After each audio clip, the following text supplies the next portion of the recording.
আজকের পবিত্র জুমায়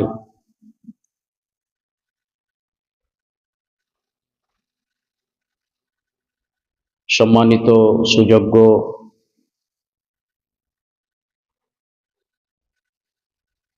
অত্র জামে মসজিদের মুসাল্লি বৃন্দ,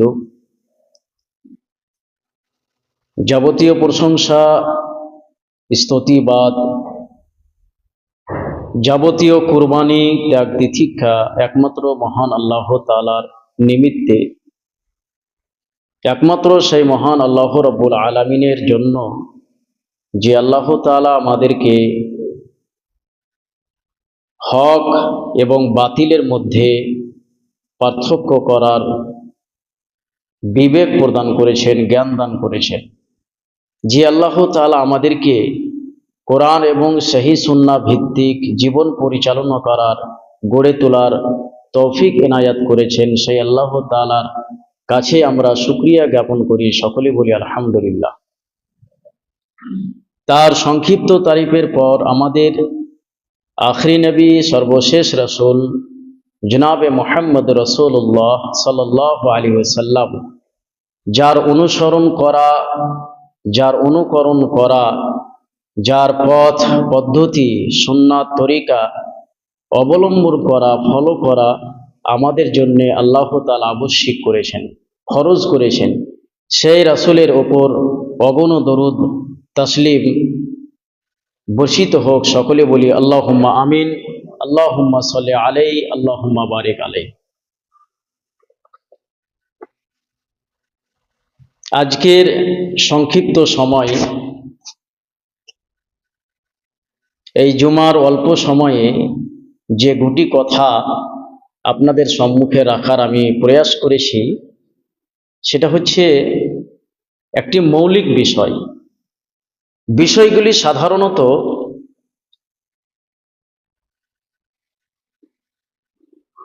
সাধারণত আমভাবে বহুল পরিচালিত বিষয় হওয়ার কথা ছিল।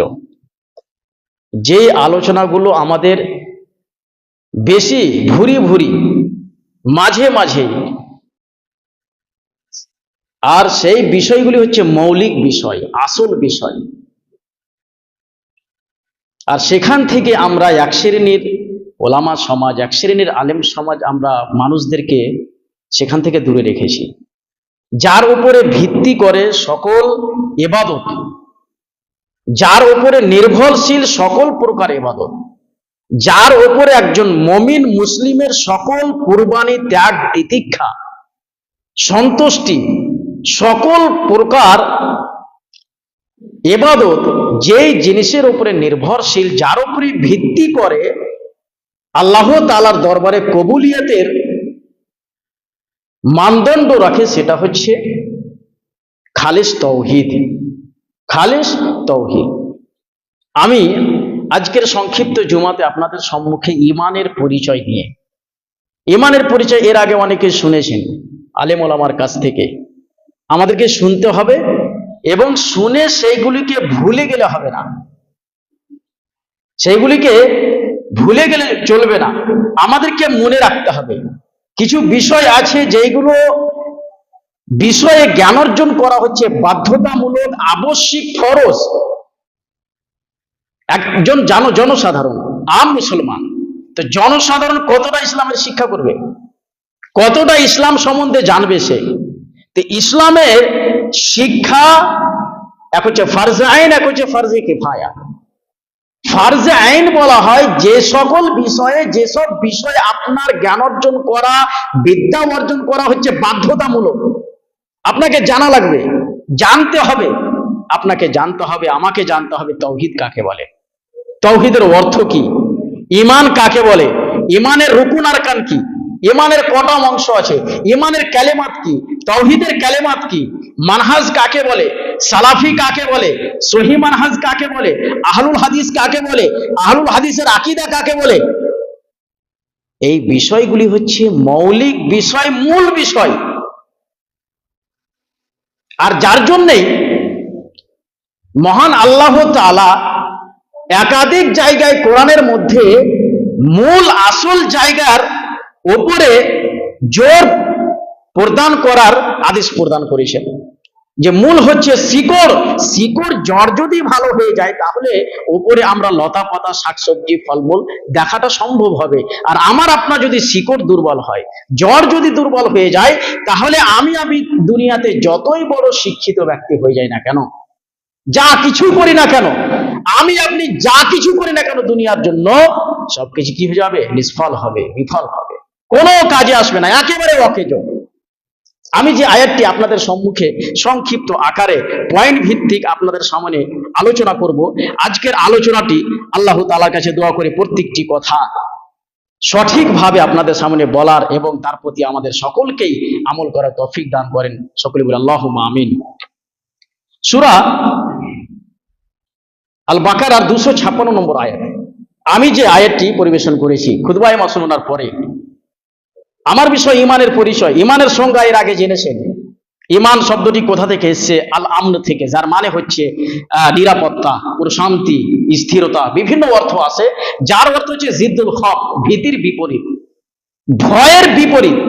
তার মানে ইমান শব্দ থেকে মুমিন আসছে।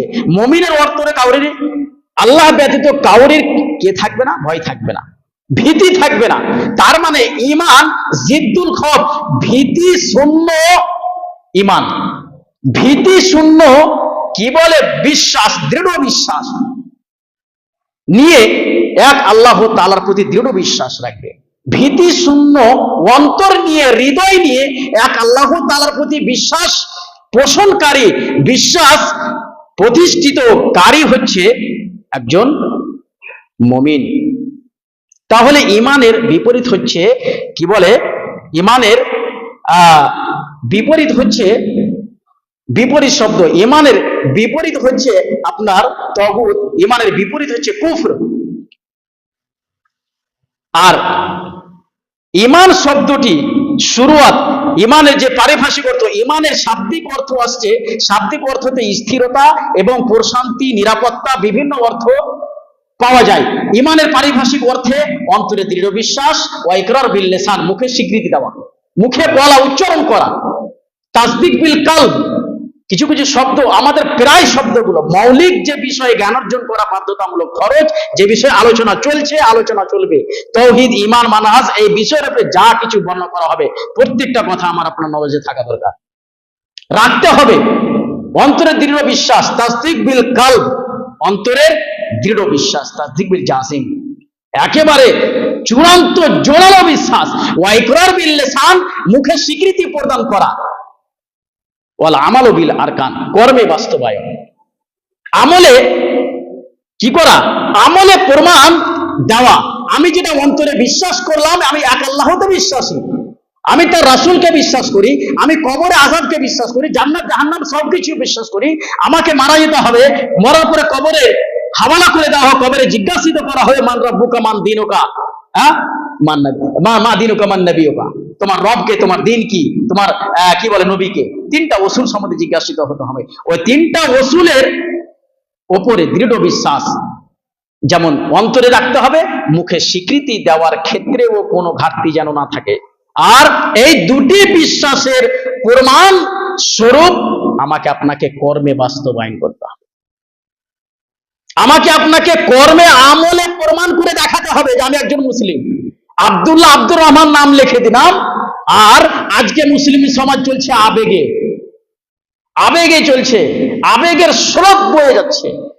আবেগ তো আসবেই, যেখানে ইলম থাকবে না, যেখানে শিক্ষা থাকবে না, যেখানে তাকওয়া কি জিনিস, তাওয়াক্কুল কি জিনিস যেখানে থাকবে না, সেখানে অটোমেটিক্যালি এমনিতেই আবেগ চলে আসবে।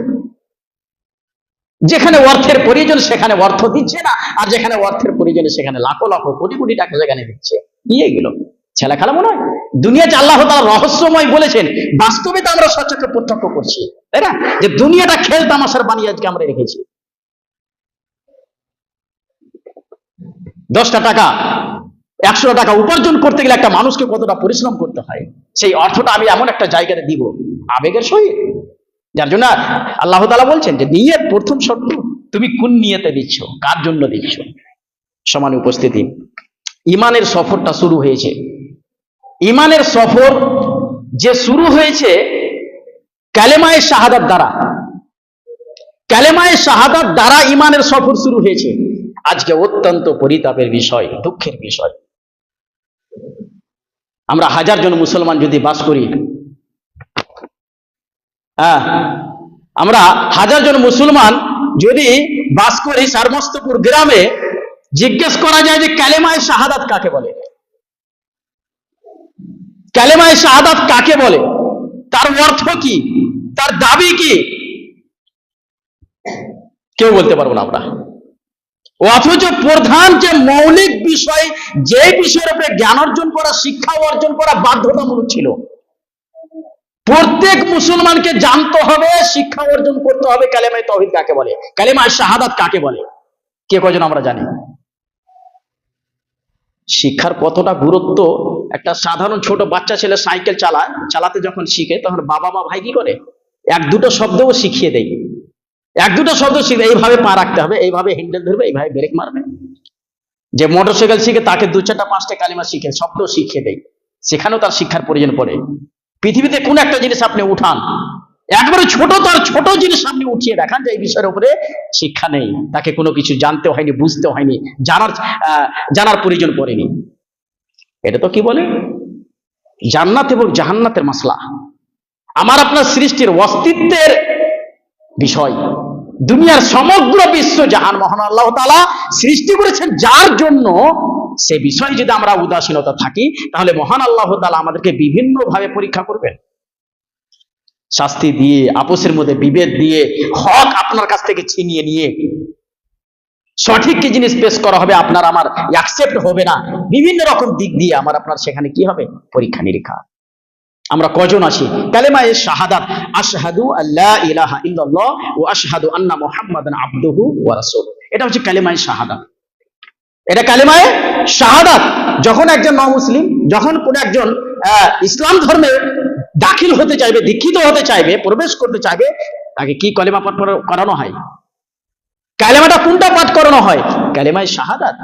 আশহাদু, আমি সাক্ষ্য দিচ্ছি যে আশহাদু আল্লা ইলাহা ইল্লাল্লাহ, আল্লাহ ব্যতীত সত্য কোনো উপাস্য নেই, সত্য কোনো ইলাহা নেই, সত্য কোনো মাবুদ নেই। ওয়া আশহাদু, এবং আমি আরো সাক্ষ্য দিচ্ছি যে আন্না মুহাম্মাদান আবদুহু ওয়া রাসূলুহু, মুহাম্মদ সাল্লাল্লাহু আলাইহি ওয়াসাল্লাম তার বান্দা ও তার রাসূল। এটা হচ্ছে কালেমায়ে শাহাদাত। আর তার অর্থ যেটা আপনার সামনে পেশ করা হলো, এই কালেমায়ে শাহাদাত আমরা মাঝে মাঝে উচ্চারণ করি, বাড়িতে বসে আছি, কাজে কর্মে ব্যস্ত আছি, এমনিতে আশহাদু আল্লা ইলাহা ইল্লাল্লাহ ওয়া আশহাদু আন্না মুহাম্মাদান আবদুহু ওয়া রাসূলুহু। আল্লাহু আকবার। মহান আল্লাহ তাআলার সবচেয়ে বড় সৌভাগ্যবান ওই ব্যক্তি যার তাওহীদের সাথে মহব্বত হয়ে যাবে। হ্যাঁ, আপনি আমি নিজেকে সৌভাগ্যবান মনে করি, তাওহীদের নসিব সবাইকে হয় না। সহিহ মানহাজের উপরে প্রতিষ্ঠিত পরিচালক হওয়াটা আল্লাহ সবার ভাগ্যে রাখে না। মাই ইউরিদিল্লাহু বিহি খায়রা ইউফাক্কিহু ফিদ্দীন, দ্বীনের বুঝ, দ্বীনের ফিক, এই নলেজ, এই ফিক যদি আছে তো সালাফিদের কাছে আছে, আহলুল হাদিসের কাছে। এটা পুরো দুনিয়া ইতিহাস জানছে। এরা দলিল, কিতাবুল্লাহ এবং সুন্নাত, কোরআন এবং সেই সুন্নাহর প্রমাণ, দলিল ছাড়া কোনো কিছু বোঝে না। আর আমাদের তৃতীয় জিনিস বোঝার প্রয়োজন নেই। তুমি কোরআন থেকে দলিল নিয়ে এসো, প্রমাণ নিয়ে এসো, অথবা সুন্নাত থেকে প্রমাণ নিয়ে এসো, সঙ্গে সঙ্গে মেনে নিব। কিছু মুহাদ্দিসিন বলেছিলেন 5 ওয়াক্তের নামাজ ফরজ, তাই না? তুমি 6 ওয়াক্তের প্রমাণ নিয়ে এসো, কোরআন এবং সুন্নাত থেকে 6 ওয়াক্তের মেনে নিব। শর্ত কিতাবুল্লাহ, কোরআন এবং কি বলে সেই সুন্নাত থেকে প্রমাণ নিয়ে আসতে হবে। তো আমরা আল্লাহ তাআলার কাছে যতই শুকরিয়া জ্ঞাপন করি, যতই আল্লাহ তাআলার কাছে শুকরিয়া আদায় করি না কেন, খুবই কম, কিছু নাই। যে আল্লাহ তাআলা আমাকে আপনাকে নিয়ামত প্রদান করেছেন, আমি আপনি সঠিকের উপরে প্রতিষ্ঠিত আছি, এই কনফার্ম থাকতে হবে, সিওর থাকতে হবে যে আমি যেটা বুঝেছি, যেটা পেশ করেছি, এটা হচ্ছে হক, এটা হচ্ছে সঠিক। কোনো সংশয় আর সন্দেহ থাকলে হবে না। এটা হচ্ছে সঠিক এবং হক, এবং আমাকে আল্লাহ তাআলা আজ অব্দি খুব সুন্দর রেখেছেন। কালেমায়ে শাহাদাতের 2টি অংশ আছে। 2টি অংশ কি? একটা হচ্ছে লা ইলাহা ইল্লাল্লাহ, একটা হচ্ছে লা ইলাহা ইল্লাল্লাহ। দ্বিতীয় অংশ হচ্ছে আন্না মুহাম্মাদান আবদুহু ওয়া রাসূলুহু। প্রথমে যখন আপনি আশহাদু বা শাহাদাতান শব্দটা হটিয়ে দেওয়া হবে, তখন কালেমাটা লা ইলাহা ইল্লাল্লাহু মুহাম্মাদুর রাসূলুল্লাহ হয়ে যাবে। মুহাম্মাদুর রাসূলুল্লাহ যখন প্রথম থেকে শাহাদাতান শব্দটি হটে যাবে, কালেমায়ে শাহাদাতের দুটি অংশ, লা ইলাহা ইল্লাল্লাহ, প্রথম অংশকে নিয়ে চলি, এটা হচ্ছে কালেমায়ে তাওহীদ, যাকে কালেমায়ে তাইয়্যিবা বলা হয়। এটা হচ্ছে কালেমাতুল ইখলাস। অনেকগুলি নাম আছে, কালেমাতুল তাওহীদ, কালেমাতুল ঈমান, কালেমাতুল ইখলাস। উরওয়াতুল উসকা যে আয়াতটা আমি পরিবেশন করলাম, উরওয়াতুল উসকা, মজবুত একটা শক্ত হাতল কালেমায়ে আল উরওয়াতুল উসকা থেকে উদ্দেশ্য কালেমায়ে তাওহীদ। কালেমায়ে তাওহীদের অর্থটা কি? আমরা অর্থটা কি আল্লাহ তাআলা এর অর্থ করেছেন। কালেমায়ে তাওহীদের অর্থ যদি বলে যে কালেমায়ে তাওহীদের অর্থ কি, আমরা সালাফি, কালেমায়ে তাওহীদের অর্থ কোরআন থেকে প্রমাণ করো। দেন কোরআন থেকে প্রমাণ, সূরা বাকারার 256 নম্বর আয়াত। কালেমায়ে তাওহীদের অর্থ লা মা'বুদা বিহাক্কিন ইল্লাল্লাহ। এটা হচ্ছে আরবিতে এর মানে, লা মা'বুদা, কোনো মাবুদ নেই, কোনো উপাস্য নেই, কোনো উপাস্য নেই, কোন নীতি নেই, কোন থিওরি নেই, কোন মতবাদ নেই, কোন মতাদর্শ আমি মানি না। একেবারে আমার অন্তর ভীতি শূন্য, শূন্য অন্তর আমার। এখন অন্তরে কিছুটা আল্লাহ তাআলা, পৃথিবীতে এমন কোন সেন্টেন্স আর জুমলা নেই যার শুরুয়াত হবে না দিয়ে, না দিয়ে এমন একটি বাক্য সেন্টেন্স, লা ইলাহা। তুমি কার উপরে ঈমান নিয়ে আসতে যাচ্ছ, আগে দেখো তোমার অন্তরকে শূন্য করো। আমি কোন মাবুদ, কোন থিওরি আর কোন মতবাদকে মানি না।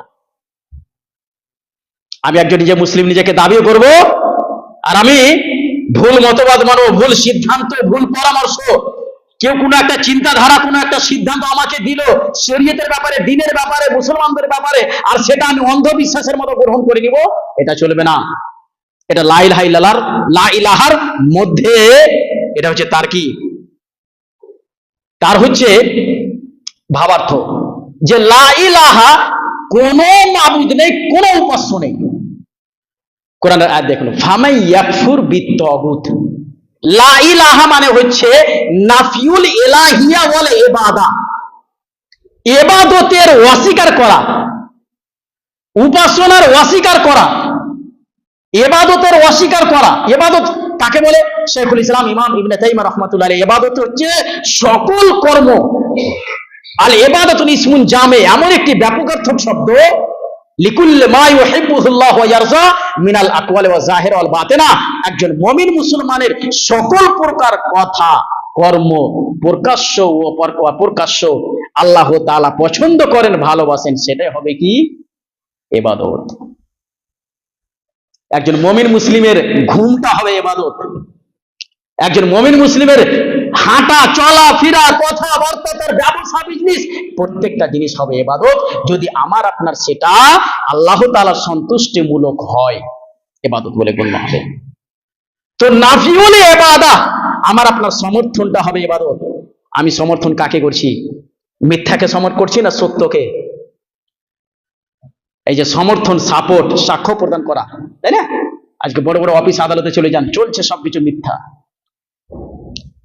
সত্য, যার জন্য কালেমায়ে তাওহীদের 7টি শর্ত উল্লেখ করা হয়েছে, 7টি শর্ত, তার মধ্যে একটা শর্ত হচ্ছে সিদক, সততা থাকতে হবে। যাকে তো কালেমায়ে তাওহীদের প্রথম অংশ লা ইলাহা ইল্লাল্লাহ, লা ইলাহা এই শব্দটা মানে হচ্ছে কোনো উপাস্য নেই, মানে নাফিউল ইলাহিয়া ওয়াল ইবাদা, কোনো উপাস্য নেই, মানে আমি ইবাদতের কাউকে মানি না, মাবুদ রূপে আমি কাউকে মানি না, আমি সকল প্রকার ইবাদতকে অস্বীকার করছি, অস্বীকার করছি। এর দ্বিতীয় শব্দ কি? আল কুফর বিত্তাগুত। আল কুফর বিত্তাগুত, নাফিউল ইলাহিয়া ওয়াল ইবাদতের দ্বিতীয় শব্দ হচ্ছে আল কুফর বিত্তাগুত, মানে তাগুতকে অস্বীকার করা, যেটা আল্লাহ তাআলা আয়াতে বলেছেন ফামাই ইয়াকফুর বিত্তাগুত। যে ব্যক্তি তাগুতকে অস্বীকার করলো, আমরা প্রত্যেকের বাড়িতে, প্রত্যেক সারমস্তপুর গ্রামের প্রত্যেক মুসলিমের বাড়িতে তাফসিরে আহসানুল বায়ান থাকা হচ্ছে আবশ্যিক, একবারে জরুরি। আহসানুল বায়ান, আহসানুল বায়ান তাফসিরটা আছে, এটা প্রধান আমার আপনার জন্য, জনসাধারণের জন্য। এই তাফসিরটা আমি আপনি যেন রাখি। আর কিছু ভালো ভালো বই পড়াশোনা লাগবে। ইসলাম শিক্ষা ব্যতীত কোনো কল্পনা করা যায় না, কোনো কল্পনা করা যায় না, যেমন একটা বিল্ডিং ভিত ছাড়া কল্পনা করা যায় না। আল কুফর বিত্তাগুত, তাগুতকে অস্বীকার করা। এবার মাহিয়া তাগুত, হ্যাঁ, তাগুত ডেফিনেশন আর সংজ্ঞাটা কি, যে তাগুত কাকে বলে? তাগুত হচ্ছে এর সহজ সংজ্ঞা হচ্ছে কুল্লু মা উবিদা মিন দুনিল্লাহ, কুল্লু মা উবিদা মিন দুনিল্লাহ, আল্লাহ ব্যতীত, আল্লাহ ছাড়া যেই সকল জিনিসের ইবাদত করা হয়, যেই সকল বস্তুর, কুল্লু মা, প্রত্যেক সেই বিষয়ের, প্রত্যেক সেই সকল জিনিসের ইবাদত করা আল্লাহ ছাড়া, সেটা হলো কি? তাগুত। একেবারে দুটা কয়েকটি শব্দে তাগুতের সংজ্ঞা ভরে দিয়েছেন। আল্লাহ ছাড়া সকল প্রকার ইবাদত। কেউ 10 টাকা দান করবে, তুমি কোথায় দান করলে? আমি আমার চাচার জন্য, আমি আমার বাবার জন্য, আমি আমার দিনের জন্য, আমি দুনিয়ার সম্পদের জন্য, আমি যদি হককে সাপোর্ট না করি, কোরআন এবং সেই সুন্নাহকে গ্রহণ না করি, তাহলে সেটা এক পর্যায়ে তাগুত হয়ে যাবে। আমি আমার বাবাকে, আমি আমার খানদানকে, আমার গ্রামবাসীকে, আমার সর্দারকে, আমার নেতাকে, আমার মরলকে আমি অগ্রাধিকার দিলাম, আমি তাদেরকে প্রাধান্য দিলাম, অথচ আল্লাহ তাআলা, আল্লাহ এবং তার রাসূলের সঠিক নির্দেশনা আমার আপনার কাছে প্রমাণ হয়ে যাওয়ার পরেও, ওয়ামাইয়ু শাকিকির রাসূলা মিন বাদি মা তাবায়্যানা লাহুল হুদা ওয়া ইয়াত্তাবি গায়রা সাবিলিল মুমিনিন ওয়া নুওয়াল্লিহি মা তাওয়াল্লা ওয়া নুসলিহি জাহান্নাম ওয়া সাআত মাসীরা। কি আল্লাহ তাআলা যার কাছে কিতাবুল্লাহ, আল্লাহ এবং তার রাসূলের কথা বার্তা বিধান স্পষ্ট হয়ে যাওয়ার পরেও রাসূলের বিরুদ্ধাচরণ করবে, বিপরীত চলবে, আল্লাহ রাসূল বলেছেন এটা সিরাতে মুস্তাকিম, এটা হচ্ছে সরল পথ, এই পথে চলো, তুমি ওই পথে চলি না, তোমার সরল পথ নয়। হ্যাঁ, আমার পদ মর্যাদা হারিয়ে যাবে, আমার সম্পদ হারিয়ে যাবে, আমার বংশাবলী সাপোর্ট হারিয়ে যাবে। আমার আপনার মতো যদি সোচ থাকতো, সাহাবায়ে কেরাম, নবী করিম সাল্লাল্লাহু আলাইহি ওয়াসাল্লাম, নবী করিম সাল্লাল্লাহু আলাইহি ওয়াসাল্লাম হিজরত কেন করলেন? মক্কা থেকে মদিনায় হিজরত কেন করলেন? জন্মস্থান যেখানে জন্ম লাভ করেছেন, সেখান থেকে ছেড়ে মদিনায় চলে গেলেন কেন? সামনে উপস্থিত হক যেখানে থাকবে, হক আমার আপনার সামনে উপস্থিত হয়ে যাওয়া মানে কি? সঙ্গে সঙ্গে সেটাকে কলু সামিনা ওয়া তাআনা, শুনলাম, মেনে নিলাম। এটাই হবে আহলুল হাদিস সালাফিদের নীতি। লা ইলাহা, এই যে লা ইলাহা, আল কুফরে বিত্তাগুত, তাগুতের অস্বীকার করা, তাগুতের অস্বীকার করা। ইল্লাল্লাহ মানে হচ্ছে এই যে আমি ইবাদতের, উপাসনার অস্বীকার করলাম, এই ইবাদত একমাত্র কার জন্য? আল্লাহর জন্য। একমাত্র কার জন্য? আল্লাহ তাআলার জন্য। লা ইলাহা, কোনো উপাস্য নেই, ইল্লাল্লাহ, আমার অন্তরে এখন শূন্য, আমার অন্তরে কোনো কিছু নেই, ইল্লাল্লাহ, আল্লাহ ব্যতীত। শূন্য অন্তর নিয়ে, একেবারে পরিষ্কার পরিচ্ছন্ন অন্তর নিয়ে আমি আল্লাহর উপরে কি বললাম? আল্লাহ ব্যতীত, আল্লাহ ছাড়া, আল্লাহ ছাড়া আমি কাউকে মানি না, কাউরই কোনো কিছু মানে না, একমাত্র আল্লাহ ছাড়া। ইল্লাল্লাহ মানে হচ্ছে আল ঈমানু বিল্লাহ, ইল্লাহ ছাড়া, ইল্লাল্লাহ মানে হচ্ছে আল ঈমানু বিল্লাহ। ইল্লাল্লাহ এর মানেটা কি? ইল্লাল্লাহ মানে আল্লাহ ব্যতীত, এটা তো মানে হলো, এর ব্যাখ্যাটা কি? ফিহা ইসবাতুহা লাহু সুবহানাহু ওয়া তাআলা ওয়াহদা, সকল প্রকার ইবাদতকে এক মহান আল্লাহ তাআলার জন্য সাব্যস্ত করা, এক মহান আল্লাহ তাআলার জন্য নির্ধারণ করা, এক মহান আল্লাহ, সে আল্লাহ সুবহানাহু ওয়া তাআলার জন্য কি করা? নির্ধারণ করা, সাব্যস্ত করা, প্রমাণ করা, এর নাম হচ্ছে ইল্লাল্লাহ। যার মুক্তাসার সংক্ষিপ্ত ব্যাখ্যা হচ্ছে আল কুফর আল ঈমানু বিল্লাহ, আল ঈমানু বিল্লাহ। ইল্লাল্লাহ মানে আল ঈমানু বিল্লাহ, আল্লাহ তাআলার উপরে ঈমান নিয়ে আসা। যার জন্য হাদিসের মধ্যে আসছে আইউল ইলমি আফজাল, আইউল ইলমি আফজাল আল ইলমু, আল ইলমু বিল্লাহ। এটা আইউল ইলমে, আইউল আমালে আফজাল, সর্বোত্তম আমল কোনটি? সর্বোত্তম আমল আল ঈমানু বিল্লাহ, আল্লাহ তাআলার উপরে ঈমান নিয়ে আসা হচ্ছে সর্বোত্তম আমল। কালিমায়ে তাওহীদের কত বড় ফজিলত আছে, আল্লাহু আকবার। কালিমায়ে তাওহীদ হচ্ছে সমুদ্র। হ্যাঁ, আমরা পুকুরে হেলতে জানি না, তালাবে, সমুদ্রতে ঝাঁপ দিয়েছি, কেমন অবস্থা হবে বুঝতে পারছেন তো? হ্যাঁ, তো কালিমায়ে তাওহীদের সমুদ্র, আল্লাহু আকবার। সামান্য আমি আমার ক্ষুদ্রতম জ্ঞান থেকে শুধু একটা ইশারা দিয়ে যাচ্ছি, তাওহীদ কত বড় বিষয়। হ্যাঁ, যে বিষয়টা আমাদের মুসলিমদের উপরে ইজি করার কথা ছিল, সাধারণ করার কথা ছিল, সেই বিষয়টা আমরা ভারী করে রেখেছি। সেই বিষয় থেকে আমাদের এক শ্রেণীর কি বলে আলিম ওলামা সেখান থেকে পিছিয়ে রেখেছে। তারপরে কালিমায়ে তাওহীদ হচ্ছে এই অর্থ, লা ইলাহা ইল্লাল্লাহ, এর ব্যাখ্যাও পেশ করা হলো। তারপরে দ্বিতীয় অংশ হচ্ছে ওয়া আন্না মুহাম্মাদান আবদুহু ওয়া রাসূলুহু, ওয়া আন্না মুহাম্মাদান আবদুহু ওয়া রাসূলুহু, সময় শেষের দিকে, ওয়া আন্না মুহাম্মাদান আবদুহু ওয়া রাসূলুহু, এবং আমি সাক্ষ্য দিচ্ছি যে মুহাম্মদ সাল্লাল্লাহু আলাইহি ওয়াসাল্লাম তার বান্দা এবং তার রাসূল। হ্যাঁ, তো রাসূল সাল্লাল্লাহু আলাইহি ওয়াসাল্লামকে এই যে অংশটা আন্না মুহাম্মাদান আবদুহু ওয়া রাসূলুহু, এর দুটি রুকুন আছে, এর আবার দুটি রুকুন। হ্যাঁ, এর আবার দুটি রুকুন। এক হচ্ছে আর রিসালা ওয়াল উবুদিয়্যা, মানে মুহাম্মদ সাল্লাল্লাহু আলাইহি ওয়াসাল্লামকে বিশ্বাস করতে হবে, মুহাম্মদ সাল্লাল্লাহু আলাইহি ওয়াসাল্লামের প্রতি ঈমান নিয়ে আসতে হবে দুটা ক্ষেত্রে। এক হচ্ছে তার বান্দার ক্ষেত্রে, আল্লাহ রাসূল সাল্লাল্লাহু আলাইহি ওয়াসাল্লাম তার বান্দা, মানে আল্লাহর বান্দা এক, আর দ্বিতীয় হচ্ছে আল্লাহ রাসূল সাল্লাল্লাহু আলাইহি ওয়াসাল্লাম তার মনোনীত রাসূল। তো রিসালাতের ক্ষেত্রে তার প্রতি ঈমান নিয়ে আসা এবং বান্দার প্রতি তার ঈমান নিয়ে আসা, দুটো দিক। তাসদীকুহু ফিমা আকবার, এই দুটা রুকুনের পরে আরো চারটি বিষয় এই আন্না মুহাম্মাদান আবদুহু ওয়া রাসূলুহুর সাথে সংযুক্ত। সেটা হচ্ছে তাসদীকুহু ফিমা আকবার, মহানবী সাল্লাল্লাহু আলাইহি সাল্লাম যা কিছু আমাদের সংবাদ দিয়েছেন, যা কিছু আমাদেরকে জানিয়েছেন তার প্রতি সত্যায়ন করা, বিশ্বাস করা। হ্যাঁ, এক অগণিত কোরআন এবং সহিহ সুন্নাহ এর মর্মে আছে। তাসদীক সত্যায়ন করা, বিশ্বাস করা যে সুন্নাত, যে তরিকা, যে পদ্ধতি, আর যে কিয়ামতের পূর্বে, কিয়ামতের বিবরণ, কিয়ামতের আগে ভবিষ্যৎবাণী যেই সকল হাদিস আল্লাহ রাসূল সাল্লাল্লাহু আলাইহি ওয়াসাল্লাম বর্ণনা করেছেন, সকল হাদিসের প্রতি ঈমান রাখতে হবে, বিশ্বাস রাখতে হবে। যেমন কোরআনের প্রত্যেকটা জাবারের উপরে, প্রত্যেকটা অক্ষর জাবারের প্রতি যেমন ঈমান থাকতে হবে, সহিহ হাদিসের প্রতিও ঈমান থাকতে হবে। দ্বিতীয় নম্বর হচ্ছে তাআতুহু ফিমা আমার, আল্লাহ রাসূল সাল্লাল্লাহু আলাইহি ওয়াসাল্লাম যা বলেছেন সেটাকে অনুসরণ করা, যা হুকুম প্রদান করেছেন, যা আদেশ করেছেন তার অনুসরণ করা, তার ইতাআত করা, তার অনুকরণ করা। ওয়াজতিনাবু মা নাহা আনহু ওয়া যাজার, এবং যা থেকে আমাদেরকে বাঁচতে বলেছেন, যা থেকে আমাদেরকে বিরত থাকতে বলেছেন সেখান থেকে দূরে থাকা, বিরত থাকা, বেঁচে থাকা। ওয়া আল্লা ইউবাদাল্লাহু ইল্লা বিমা শারআ, আল্লাহু আকবার। এই চতুর্থ অংশ যদি এক প্রকার মুসলমান যদি মেনে নিত, তাহলে বেদাত নিয়ে সমস্যা হতো না, কোরআন খানি নিয়ে সমস্যা হতো না, আরো কিছু নিয়ে সমস্যা হতো না। এই চতুর্থ অংশ কি? ওয়া আল্লা ইউবাদা, আল্লাহ তাআলার ইবাদত করা যাবে না, আল্লাহ তাআলার ইবাদত করা সহজ হবে না, আল্লাহ তাআলার ইবাদত গ্রহণযোগ্য হবে না, কিন্তু মহানবী সাল্লাল্লাহু আলাইহি ওয়াসাল্লাম যে শরীয়ত আমাদের কাছে এনে দিয়েছেন তা ব্যতীত। মানে আমি আল্লাহ তাআলা যদি ইবাদত করতে চাই, তাহলে রাসূল সাল্লাল্লাহু আলাইহি ওয়াসাল্লামের তরিকা পদ্ধতি আমাকে ফলো করতে হবে। আমি যদি আল্লাহ তাআলার সন্তুষ্টি অর্জন করতে চাই, তাহলে রাসূল সাল্লাল্লাহু আলাইহি ওয়াসাল্লামের হাদিস দেখতে হবে, সুন্নাত দেখতে হবে। রাসূল সাল্লাল্লাহু আলাইহি ওয়াসাল্লামের হাদিস, সুন্নাত, তার তরিকাকে ছেড়ে দিয়ে আল্লাহ তাআলার ইবাদত করা পশ্চিম কালেও প্রশ্ন কালেও ইবাদত করা সম্ভব হবে না। সম্মানীয় উপস্থিতি, তো আমরা এই দুটি কথা আপনাদের সম্মুখে পরিবেশন করলাম। কালেমায়ে তাওহীদের উপরে বিস্তারিত আলোচনা। সার কথা হচ্ছে যে আমরা আমাদের শিকড়, আমাদের ভিত মজবুত করি। প্রত্যেক মুসলমানের জন্য ইলম অর্জন করা, জ্ঞান অর্জন করা বাধ্যতামূলক, ফরজ করেছেন আল্লাহ তাআলা। ইকরা বিসমি রাব্বিকাল লাযী খলাক। প্রথম আল্লাহ তাআলার বাণী কি তুমি পড়ো তোমার রবের নামে যিনি তোমাকে সৃষ্টি করেছেন। কি পড়বে? কি পড়বে? ডাক্তার হতে বলছেন, ইঞ্জিনিয়ার হতে বলেছেন, উকিল হতে বলেছেন, এটা তো দুনিয়াবী শিক্ষা। কি করতে বলেছেন? ফা'লাম আন্নাহু লা ইলাহা ইল্লাল্লাহ, তুমি জানো। কি জানবে? আগাদিকে আসছে আল ইলমু বিল্লাহ, আল্লাহ তাআলার প্রতি ঈমান, আল্লাহ তাআলা সম্বন্ধে তুমি জানো। একজন মুসলমানের সর্বপ্রথম যেটা আমার আপনার কাজ ছিল, যেটা আমার আপনার কাজ, আমরা ঘন্টার ঘন্টা নিজের বাড়িতে বসে থাকি, দুনিয়া নিয়ে ব্যস্ত থাকি, মোবাইল নিয়ে ঘন্টার ঘন্টা আজকে আমাদের যুবকরা ব্যস্ত থাকে। ইলমকে, মোবাইলটা এত সুন্দর একটা বড় একটা নিয়ামত, আল্লাহ মোবাইলকে কাজে লাগাই। মোবাইলের মাধ্যমে আমি আপনি দ্বীন ইসলাম শিখি, নিজের দ্বীনকে জানি, তাকওয়া তাওয়াক্কুলকে শিখি। না, এ তৌফিক হচ্ছে না। খুব সহজ পথ, খুব সহজে আমি আপনি সেখান থেকে কোরআন শিখতে পারি, সেখান থেকে তাওহীদ শিখতে পারি, সেখান থেকে নিজের ঈমানকে শিখতে পারি। সেই শিক্ষার ব্যবস্থা হচ্ছে না। আল্লাহ তাআলা সেই তাওহীদের কথাই শিক্ষা অর্জনের কথা বলেছেন।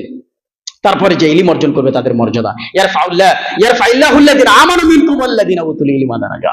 পৃথিবীতে এমন কোন দৌলত নেই ইলমের চাইতে, শিক্ষার চাইতে, যে এর চাইতে বেশি মর্যাদা ওই ব্যক্তিকে দেওয়া হয়েছে। সম্মানীয় উপস্থিতি, আমরা আজকে যে গুটি কথা আপনাদের সম্মুখে পরিবেশন করলাম কালেমায়ে তাওহীদের ব্যাপারে, কালেমায়ে তাওহীদের উপরে আল্লাহ তাআলার কাছে দোয়া করব, ইয়া রাব্বুল আলামিন আমাদেরকে বিশেষ করে কালেমায়ে তাওহীদ, কালেমায়ে শাহাদাতকে, তার অর্থ, তার ভাবার্থ, তার দাবিগুলো জেনে বুঝে তার প্রতি আমল করার আমাদেরকে তৌফিক দান করেন। আল্লাহুম্মা আমিন। আল্লাহ গো, আমাদেরকে মৃত্যুর শেষ শ্বাস পর্যন্ত হক পথে, সঠিক পথে প্রতিষ্ঠিত থাকার তুমি আমাদেরকে তৌফিক দান করো। আল্লাহুম্মা আমিন। আল্লাহ গো, আমাদেরকে এমন একটি শরীয়তের ওপরে প্রতিষ্ঠিত রাখো যে সব পথে